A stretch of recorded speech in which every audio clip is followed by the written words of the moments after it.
वाटतंय की थायरॉइडचा आणि वजन वाढीचा खरंच संबंध आहे का? अगदीच नक्की आहे. आणि खूप छान विषय आपण आज घेतलाय. आणि कारण ते सांगायचं नक्कीच महत्वाचं आहे. कारण माझ्याकडे जे क्लिनिकला येणारे पेशंट्स असतात, थायरॉइडसाठी ट्रीटमेंटला यायच्या पेक्षा सुद्धा त्यांच्या वाढलेल्या वजनामुळं ते खूप नाराज असतात, दुःखी असतात. आणि थायरॉइडच्या ट्रीटमेंटपेक्षा त्यांना वजन कमी करणं हे फार महत्वाचं वाटत असतं. बरोबर. सो आजचा विषय हा थायरॉइडच्या पेशंटसाठी अतिशय महत्वाचा नक्कीच ठरणार आहे. अगदी. तर जनरली असं पाहतो आपण थायरॉइड म्हटलं, मी जसं मी आता सुरुवातच केली की थायरॉइड म्हटलं की वजन वाढतंच किंवा अंडरवेट, आपण जसं थायरॉइडचे प्रकार आहेत त्यामध्ये पाहिलं होतं. तर मग थायरॉइड आणि वजन वाढीचा संबंध आहे का? येस, नक्कीच आहे. कारण स्पेसिफिकली हायपोथायरॉइडिझम मध्ये वजन हे वाढत जातानाच आपल्याला दिसतं.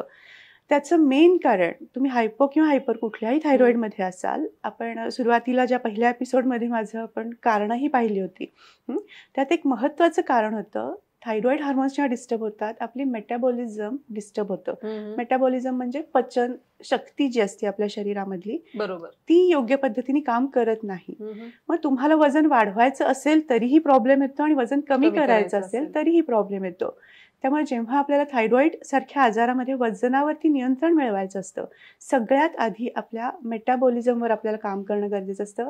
पचनशक्ती योग्य पद्धतीने सक्रिय करणं महत्वाचं असतं. कारण थायरॉइडचे हार्मोन्स पर्टिक्युलरली T3, T4 आणि TSH चे आपण जेव्हा बघत असतो, T3 हे ऍक्टिव्हली आपल्या मेटाबॉलिझमवर काम करत असतं आणि ते डिस्टर्ब व्हायला TSH कारणीभूत ठरत असतं.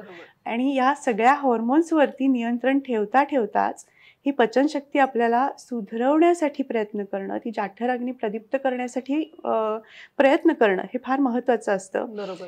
जोपर्यंत तुम्ही हे करत नाही तोपर्यंत तुमचं वजन नियंत्रणात येणार नाही. पर्टिक्युलरली थायरॉइडच्या पेशंटसाठी ही खूप महत्वाची सूचना नक्कीच आहे. त्यामुळे जो पहिला प्रश्न तू किंवा सुरुवातीला जे म्हणालीस की काही केलं तरी वजन कमीच होत नाहीये, मी काही फार खात नाहीये, माझं आहार खूप कमी आहे, तरीही माझं वजन का वाढतंय, तर ही चूक आपल्या आहार विहारामध्ये होत असते की आपण आपल्या त्या योग्य जीवनशैलीकडे लक्ष देत नसतो. योग्य पद्धतीचा आहार जरी घेतला तरी तो शरीरामध्ये डायजेस्टच होत नाहीये, त्याचं पचनच नीट होत नाहीये, म्हणूनच ते अंगी लागत नाही असं जे म्हटलं जातं, ते होताना थायरॉइडच्या पेशंटमध्ये पर्टिक्युलरली दिसतंच आपल्याला. अगदी जवळचा संबंध. अगदीच.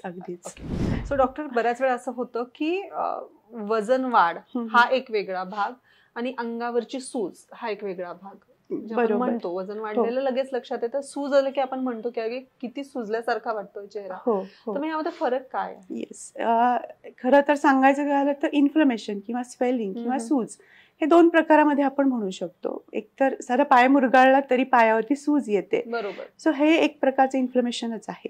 पण थायरॉइड सारख्या डिसीजमध्ये किंवा डायबेटीस सारख्या डिसीजमध्ये जेव्हा इन्फ्लमेशन किंवा सूज हे आपण म्हणत असतो, ती आपल्या पेशींवरती आलेली सूज असते. त्याचा परिणाम वॉटर रिटेन्शन मध्ये होताना दिसतो आणि शरीरावरती एक तो हेवीनेस आपल्याला दिसायला लागतो. पर्यायाने त्याचं वजन वाढीमध्ये सुद्धा आपल्याला त्याचं लक्षण दिसू शकतं. आणि पर्टिक्युलरली शरीरामध्ये जे फॅट वाढायला लागतं, चरबी वाढायला लागते, त्याने वजन वाढतं. ओके, सो सूज आणि वजन याच्यामध्ये फरक जरी असला तरीही थायरॉइडच्या पर्टिक्युलर पेशंट्समध्ये हे एकतर हार्मोनल इम्बॅलन्स, इन्शुलिन रेजिस्टन्स आणि त्या पेशींवरची वाढलेली सूज हे दोनही कारणीभूत ठरतं. त्यामुळं थायरॉइडच्या पेशंट्सना वजन वाढ असतेच आणि त्यांच्यामध्ये ते सूज किंवा स्वेलिंग हे लक्षण सुद्धा दिसतं. पर्टिक्युलरली थायरॉइडच्या पेशंट्समध्ये फेशियल स्वेलिंग, पफिनेस म्हणतो आपण, सकाळी उठल्यानंतर पेशंट्समध्ये हे आपल्याला बघायला मिळतं, किंवा पायावरची सूज वाढणं हे थायरॉइडच्या पेशंट्समध्ये आपल्याला दिसतं. आणि या दोनहीवरती काम करणं गरजेचं असतं. फक्त सूज कमी झालीये आणि आपण कंट्रोलमध्ये आणतोय वजन, तर बिलकुल नाही.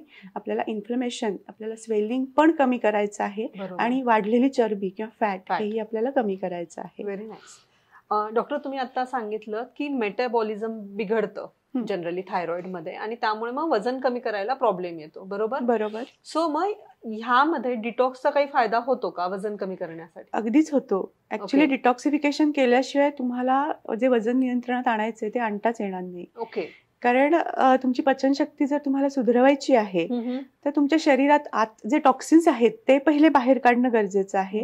मग तुम्ही जे काही पथ्याचं अन्न घेताय, डाएट फूड घेत आहात, त्याचा उपयोग तुमच्या शरीराला व्हायला सुरुवात होणार आहे. बरोबर. त्यामुळे डिटॉक्सिफिकेशन सुद्धा 2 पद्धतीने होणं गरजेचं आहे. पहिली गोष्ट सगळ्यांना माहितीये, एक हेल्दी फूड घ्यायला पाहिजे, चांगलं अन्न आपल्या शरीरामध्ये इंट्रोड्यूस केलं पाहिजे. आणि दुसरं, जसं मी म्हटलं की ऑलरेडी जे टॉक्सिन्स आपल्या शरीरात आहेत ते बाहेर काढले पाहिजेत.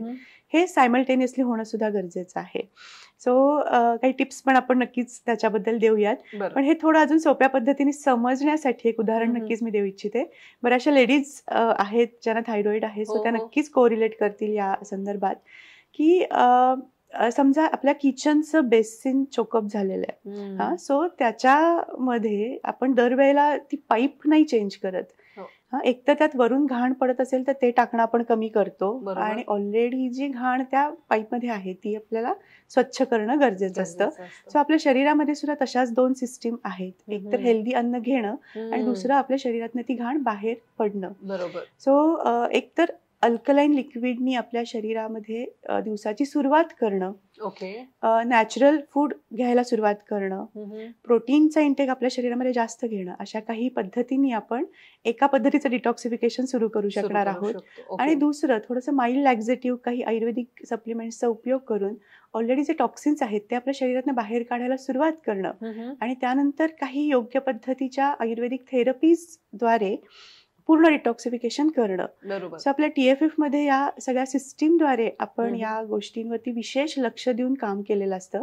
म्हणून जो वेट लॉस आपल्या सिस्टीममध्ये मिळतो तो हेल्दी वेट लॉस असतो. अगदी बरोबर. कारण वजन कमी होणं म्हणजे फक्त तुमच्या शरीरामधले ते जे वाढलेलं वजन आहे तेवढंच कमी होणं एवढं अपेक्षित नाहीये. कारण तसं जर असतं तर मग चेहरा ओढल्यासारखा दिसणं, शरीरातली ताकद कमी होणं, निस्तेज वाटणं, हा वेट लॉस एक वेगळा आहे. पण हेल्दी वेट लॉस आपल्याला हवाय, आपली एनर्जी वाढलेली आपल्याला दिसणं गरजेचं आहे, चेहरा तजेलदार दिसणं गरजेचं आहे आणि योग्य पद्धतीने वजन कमी होऊन मसल गेन होणं. कारण वजन कमी झाल्यानंतर बरेचदा स्किन लूज पडणं, अशाही गोष्टींना पेशंट सफर करतात. सो तसं न होता तो हेल्दी वेट लॉस आपल्याला टप्प्याटप्प्याने मिळवणं हे फार गरजेचं असतं. म्हणजे सायंटिफिक नॉलेज असल्याशिवाय हे करणं धोकादायक आहे.